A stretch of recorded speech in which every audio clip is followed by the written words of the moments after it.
you are here. We're so thrilled. Welcome, bitsters. Welcome, everyone. We have so many new faces. Who are you? Oh, I am a new face. I am Chloe. I'm so delighted to be here. I work for littleBits, and we're going to play a little game, I guess. Where am I from and what bit I would be. I'm from New York, and if I was a bit, I would be a connector bit, a wire, a double wire, actually, because I like connecting people. Here's my double wire. As a master mistress of community, she connects people and things and projects to each other. Yes, she is the master double wire. Who are you, Vanessa? I'm Vanessa. Oh. I work on learning things over at Peer-to-Peer University, and I would be the random bit because I'm curious and I wear so many hats and I never know which one I'm going to have to wear, so I just hit random and usually I get something that's useful.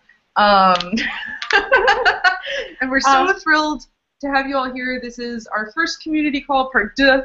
And we have a full agenda for you today. So full. So full. It's going to be amazing. We're so excited again. We're just delighted. We have a very special guest with us tonight. It's Dr. Mitch Resnick, the creator of Scratch. We are so excited. And we're going to have a Q&A and also have you guys ask your questions. And then we're going to do orientation. You're going to get oriented. Yeah, oriented. Yeah. We're going to learn all the things all about... The things. Invent anything. Oh. So we're thrilled to have Professor Mitch Resnick here. Professor Resnick is the Seymour Papert Lego Professor of Learning and Research. Is it Learning and Research? Professor of Learning Research. Professor of Learning Research over at MIT Media Lab's Lifelong Kindergarten Lab. And we're so delighted to have him. We wanted to focus on talking about creativity and learning during this discussion. And Professor Resnick, can you say a little bit about how you think about creativity? Well, first of all, let me just say I really am happy to be joining this community because I think that littleBits really connects with all the same spirit that we have in the work that we do in our group. It's not so surprising.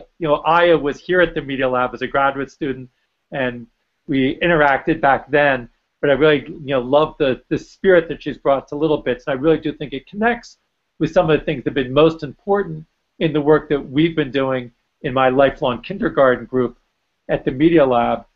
And maybe I'll start with the name of our group. It's called Lifelong Kindergarten because we've been inspired by the way children learn in kindergarten. Because when you go into a traditional kindergarten, you constantly see kids creating things and making things in collaboration with one another. They're building blocks into towers and making pictures with finger paints, and they're always creating things. And I think creating things is at the root of becoming creative. And I think in today's society, there's nothing more important than growing up as a creative thinker. Because things are changing so quickly, any particular fact or skill you learn might be obsolete. But the ability to think creatively will help you adapt to the ever-changing situation. So I think kindergarten helps people get off to a good start of starting to develop as creative thinkers. But then the education system oftentimes doesn't continue that way. And what we want to do is to try to make the rest of life more like kindergarten.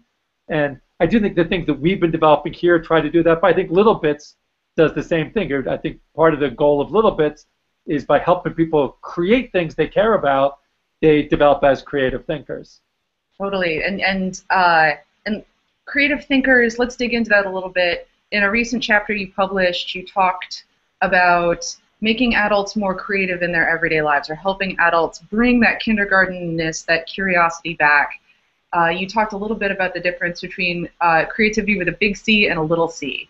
And if you could talk a little bit more about what that means. Yeah, I mean, sometimes people get intimidated by the word creativity because they hear creativity and they associate it with, Einstein or Madame Curie or, these people who won Nobel Prizes or, the world's greatest artists or musicians or opera singers. And clearly those people are very creative. And sometimes researchers talk about creativity with a big C between people who are doing things that no one else in the world is doing. And of course, it's great to have people who who are doing things at the forefront that nobody else in the world is doing, and are blazing new paths and new trails, the things that have never been done before. But for me, what's most important is that I think everybody can be creative in their own lives and do things that are meaningful for themselves or for the people around them. I think every one of us is born with the potential to be constantly coming up with new ideas that will be useful to ourselves or to the people we care about in our everyday lives. And that's what we mean by little c creativity. But even though it's a little c, I think that's the most important thing to be thinking about, because that's what applies to everybody. It applies to all 7 or 8 billion of us on the planet. I think we all have the potential to be creative in our own ways, in ways that can really be important to ourselves. Let's tie that back to creative learning and your notion of creative learning. Recently you ran a large successful course called Learning Creative Learning. What's creative learning? If creativity is this ability to sort of see things and tinker, and we'll talk about that, what does it mean to learn creatively? Yeah. I think it means to be able to come to new situations and to try out new things, to experiment, to adapt, to constantly be, first part of it is always having a type of passion for understanding new things in new ways. And so with our course, Learning Creative Learning, it was about help people learn how to become creative learners, how they could continue to explore, experiment, inquire about the world around them. And in that course, we ended up focusing on 4 different guiding principles of creative learning. We thought that if you really want to be a creative learner, there are 4 key ideas that all start with the letter P. So we talk about projects, peers, passion, and play. So we think if you really want to be a creative learner, you have to think about that. We sometimes say you have to give P's a chance. The 4 P's of creative learning. So what are these P's? So I'll say a little bit more about them. Yeah. Okay. I'll start with projects. Okay, let's start with projects. But with projects, I think if there was one thing I would say that is important for as people becoming lifelong learners, and we also sometimes say day-long learners. It's not enough just to think how you're going to learn as you get older, but also learn throughout the day.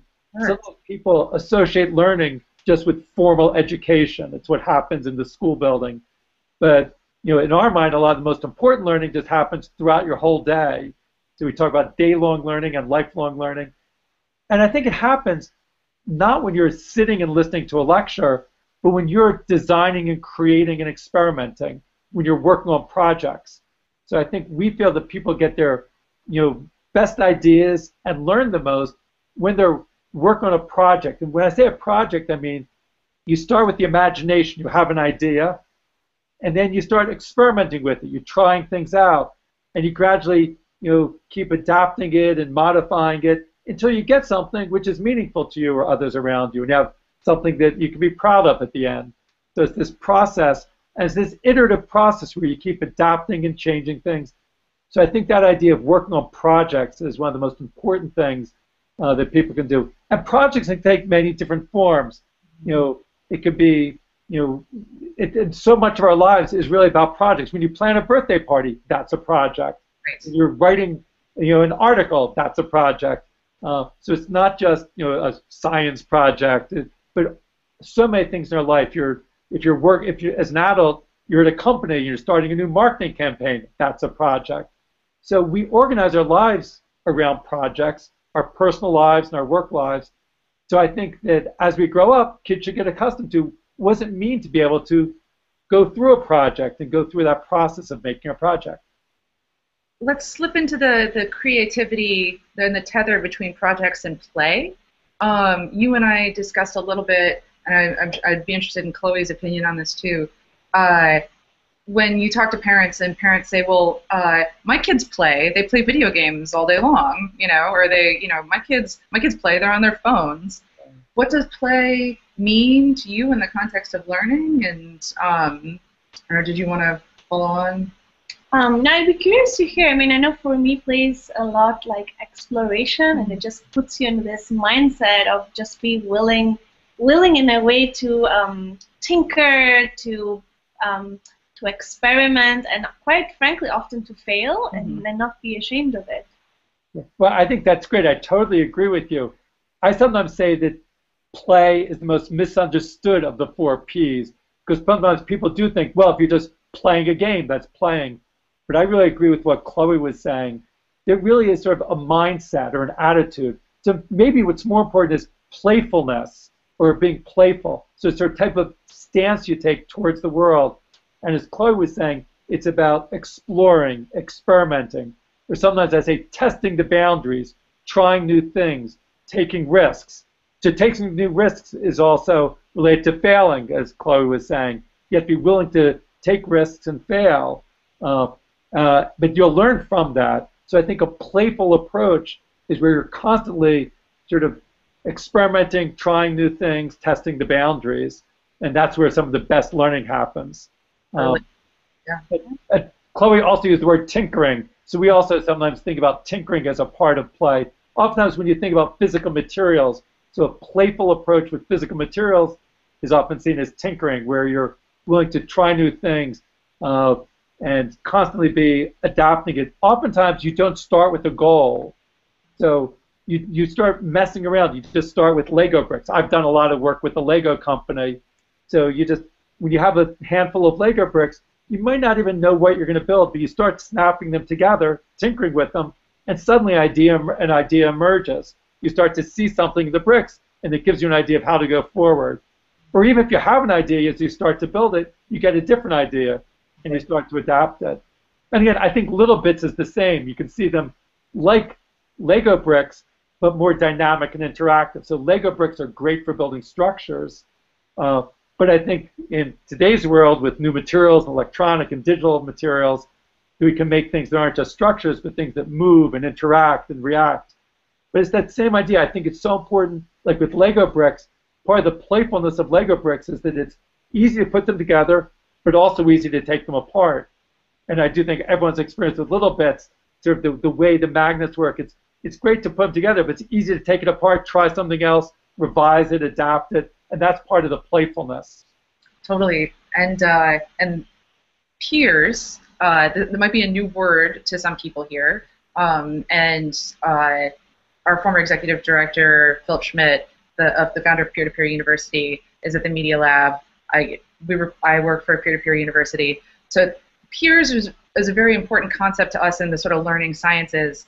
It could also be community. So can you talk a little bit about why peers or community is important for learning? Well, maybe I'd start by, sometimes when some people think about learning or think about thinking, one image that might come to mind is that famous statue by Rodin, Rodin's Thinker. And it's just right, sitting there with your hand on your chin. But Rodin's Thinker, is sitting by himself. And I think it's really unfortunate that people have that image of thinking. I mean, don't get me wrong, it's a great sculpture, but I think the image that it gives is the whole wrong image, because a lot of our most important thinking isn't there just sitting by yourself deep in thought. A lot of our best thinking and our best learning happens when we interact with other people. So when we say peers, it's about interacting with other people. And it's also, maybe peers also emphasize those, partly about the social side of learning, but also is about a type of relationship. Because in some learning, you might interact with other people, but it's an expert delivering information to a novice. And they're interacting with other people, but they aren't really seeing it as peers. It's sort of one person delivering to another. When I think of peers, it's a certain type of social interaction where you interact with other people and you're each learning from one another, and you're learning together with one another. So I think a lot of the best learning happens when you can work with, and together with others to learn together. And we're seeing this on our forums when people are posting projects that are in process, and they say, I need help with X. Folks will step in and say, have you tried this? Have you tried that?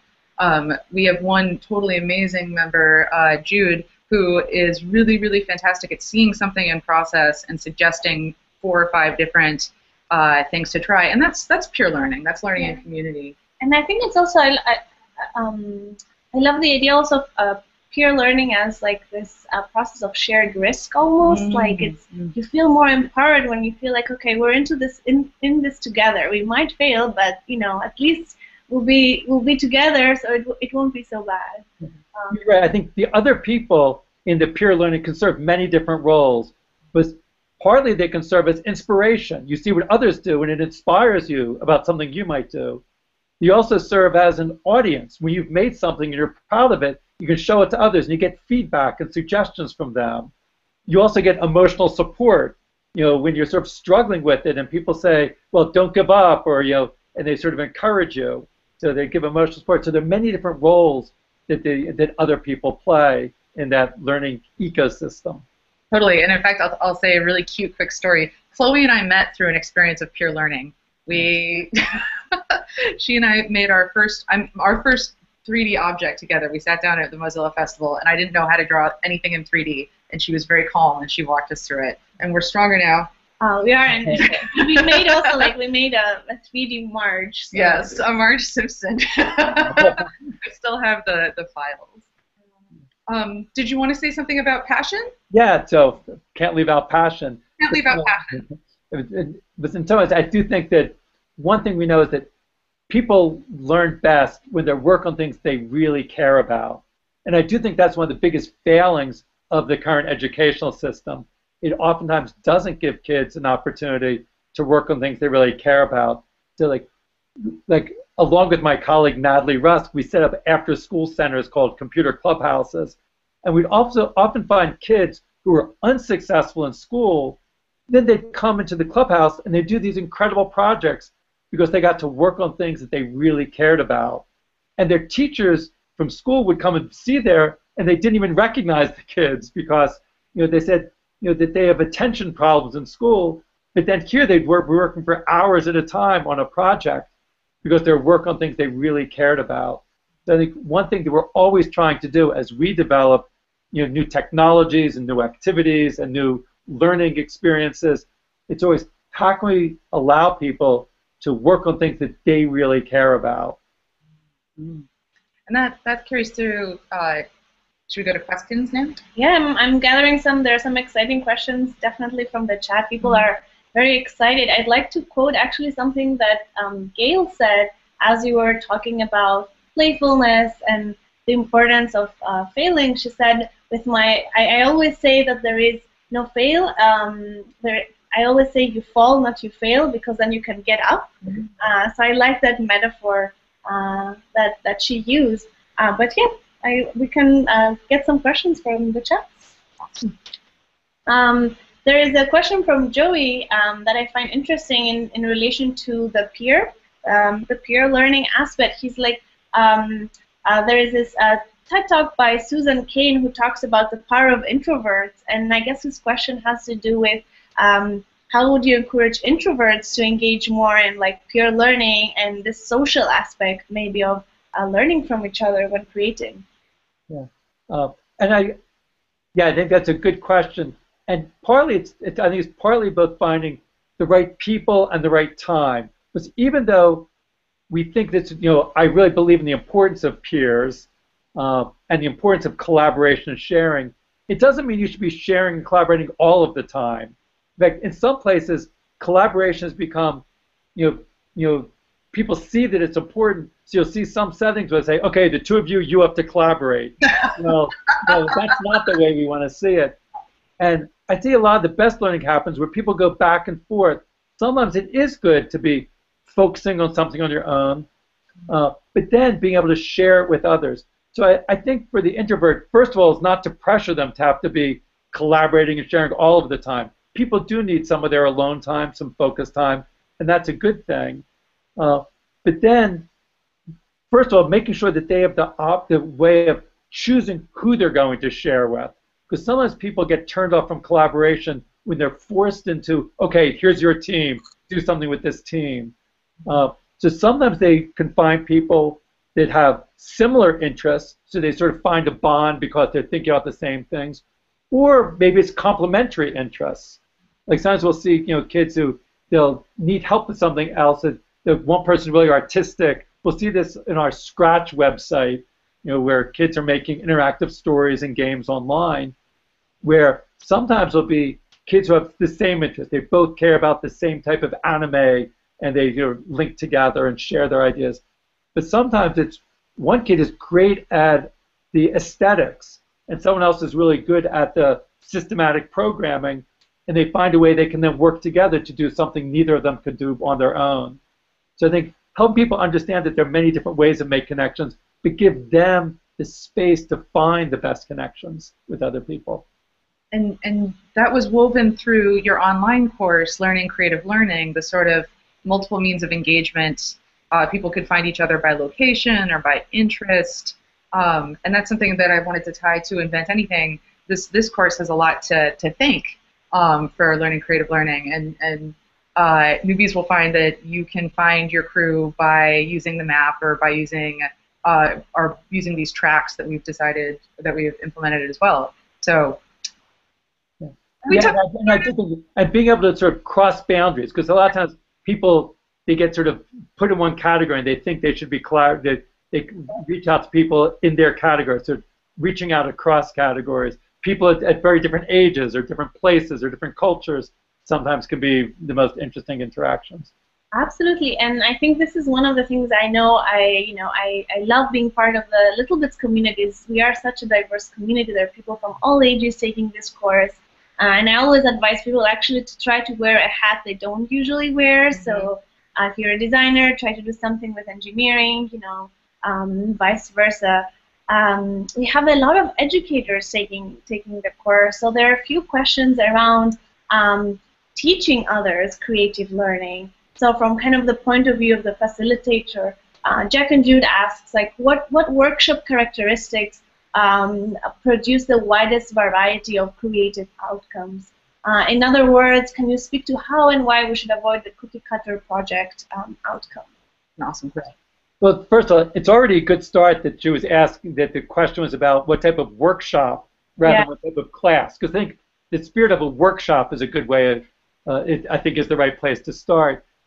And I think we've done a lot of thinking in our workshops of trying to think of the right type of theme for a workshop, because if something is too narrow, it might lead to everybody doing the same thing. But if it's too open, then people can feel lost and not know what to do, and also have more trouble making connections to one another and not feel like they're part of a community. So one thing is trying to find sort of themes, like where people might each find their own way of creating something, but it still connects with what others are doing, so you can still have ways of sharing with one another. So might be, we'll do a theme about a day at the park, and everyone's creating different types of materials and activities and things that you might find in the park. So some type of theme is a way that we often do things to make sure you give people some structure, but also freedom. I think all of education is about finding the right balance between structure and freedom. So making sure you don't go to one extreme or the other. Yeah, and I remember in one of your recent publications, you mentioned that in addition to themes for workshops, you said it was important to highlight diverse examples, so students can see different kinds of success. Yeah, so I do think that, well, we do, when I look at what is a sign of an indicator of a successful workshop is when there's diversity of what comes out of it. And then how can you support that? And showing examples is something that we debate a lot about here, because sometimes there's a challenge. If you show too many examples, will people just follow those examples? But I tend to lean in the direction, I think it's good to show examples, because I worry that people are going to just, if they don't see enough of what's possible, that they'll feel too intimidated and feel really uneasy. So I like to show a lot of examples. And I think you're right that to avoid people just following a particular example, showing a diversity helps them get a sense of all the different possibilities. So I think that's important to show a wide range, so they can, not just they're going to find one that they'll then copy, but when they see there are lots of opportunities, it gives lots of different possibilities. It gives them a sense of how they might be able to add something to that diverse collection. Yeah. Do we have time for one last question? I think. Do you have time for one last question? Sure. Okay. I think I mean, we talked about this earlier, but I think it's an interesting question and probably relevant to many people here, which is, Liza asks, how do you help kids feel comfortable exploring in an environment in which they might fail, or especially explore a subject that seems hard or not for them? What things make them comfortable and confident? Mm-hmm. Well, a couple things come to mind. One is that I think it's good if you can start from a place where you do have some comfort and then reach out to something you're less comfortable with. Let me tell you a story. When I first started working on projects with the Lego company, our very first project, this was more than 20 years ago, I was working with a colleague, Steve Acco, and we were doing the very first connecting Lego bricks to the computer. So this was like back in the mid-1980s, so it was almost 30 years ago. And we were developing a way you could build things out of Lego with motors and some sensors. In those days, you would connect it with a cable to an Apple II computer, and you would type some program on the computer to make your Lego creation come alive. It was using the Logo programming language, so we called it Lego Logo. And what I think was important for us is my colleague Steve, he was a great toy designer. He could build anything out of Lego, but he didn't know so much about programming. And I felt much more comfortable with programming, and I didn't feel so comfortable with Lego. So when we first started work on this, Steve would build these incredible Lego structures and write a simple little program to make it move. And I'd build a simple little Lego structure and write a complex program to make it different things. And it worked really well for us because each of us started in something we were comfortable with, and that gave us enough confidence to reach out and try something new. And over time, I became more comfortable and confident in doing more things with the Lego, and Steve felt more and more confident doing things in programming. So I think trying to start with, from a base where you feel familiar or comfortable, but then it makes you it gives you more confidence to reach out and try something new and add on to it. Maybe I'll land down to with one other thing that came to mind as you said that is, I do think it's really important also as educators to show the students that you also can fail and that it's okay, and you also don't quite know, how to do something, and that's okay, and that and it's okay to be a little bit uncomfortable. So it's not just that we want to make everybody comfortable. We want people to feel comfortable with being uncomfortable.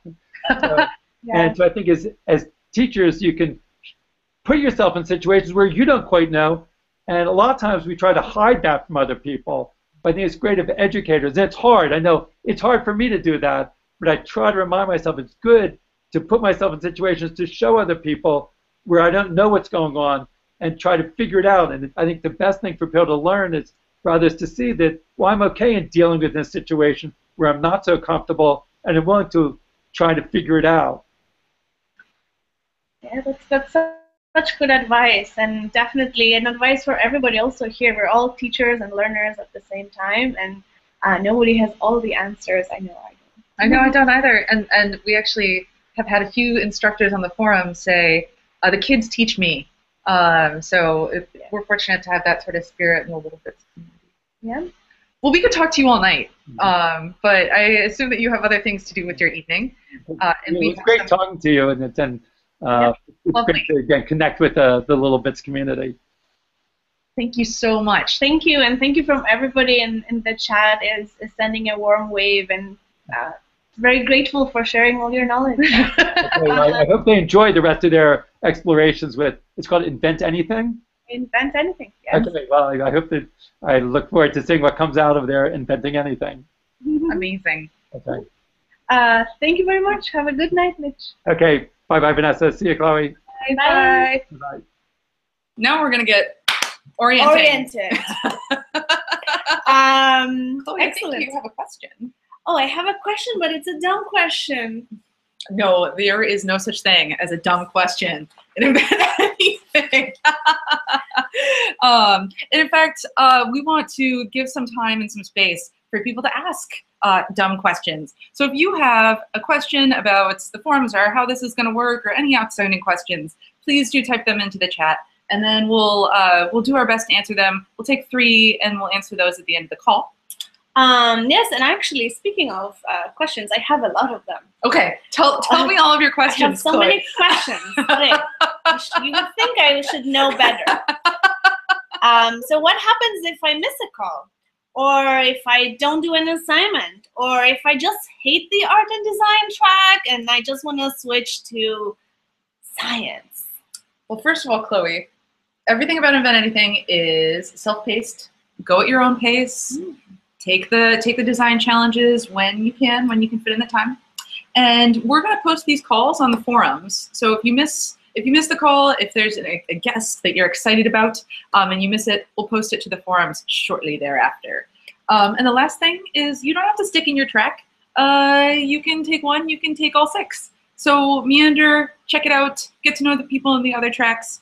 It's all good. Okay, that answered some of my questions. I still have more questions. You still have more questions. I still have more questions. So, Vanessa, what will I learn in this call? Well, in Invent Anything, you're gonna learn you're gonna make 2 new projects with littleBits. So you're gonna level up your littleBits game. You're gonna learn how to use these forums and Unhangout. So you're going to get some more technological skills, digital literacy skills. You're going to begin to think like a designer. You're going to imagine, just like Mitch said earlier, you're going to imagine something, you're going to be able to play with it, tinker with it, iterate, and then come up with a finished project and share it with people. So you're going to learn design thinking. Excellent. And what else am I going to learn? You are going to put on a small event with friends and family in your hood, a littleBits event, and we're going to help you. So you're going to learn event design as well. Excellent. On that topic, please mark your calendars. We will be hosting a global makeathon to end and celebrate this course the weekend of March 28 and 29. Don't worry about the details just yet, but the purpose for this is to go beyond making and teach others in your local community how to invent anything. And it could be an event in your backyard, or on the playground, or the beach, or the library, or a coffee shop. Yep, could be anywhere. But now I have questions. You do? Yes, I have questions now. So we discussed the self-pacedness. We'll discuss what we'll learn. But Chloe, how does this work? Oh, I know the answer to that.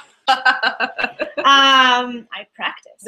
So first of all, you guys probably already know it. You might know it as well, but you have to choose a track. You can go at the littlebits.cc/invent-anything/anything and choose a track, and you can think of those tracks as departments in a school. It's where you can pursue your passions and find your crew.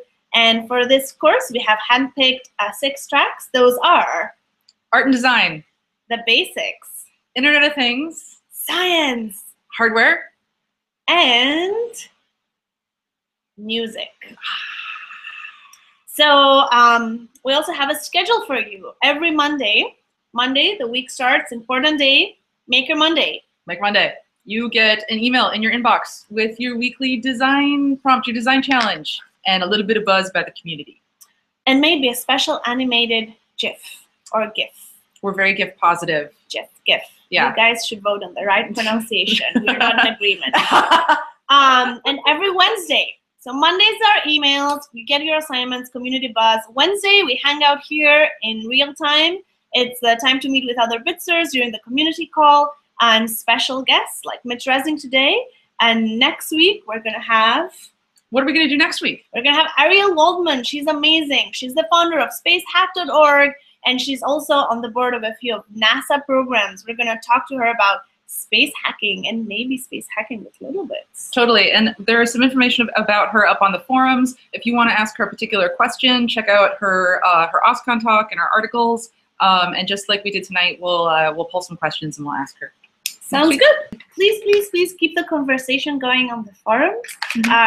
We're very eager to see what you guys make. You have an assignment for this week. Every track has a little challenge to complete. We saw a lot of people completing the basics track, so basics are ahead of the game. Ooh, Basics have almost 30 projects. Yes, so I didn't know other tracks. There's a lot of competition for you here. The links are in the chat. Please post things you make in the forums. Remember, we're a community that loves sharing, and sharing is caring. And we're here to give you advice and learn from each other. So until next week, we'll see you next Wednesday. You'll hear from us on Monday. Yeah, you'll hear from us on Monday, and we can't wait to see what you come up during this weekend. Yeah, till then, have a lovely evening. Thanks, ciao.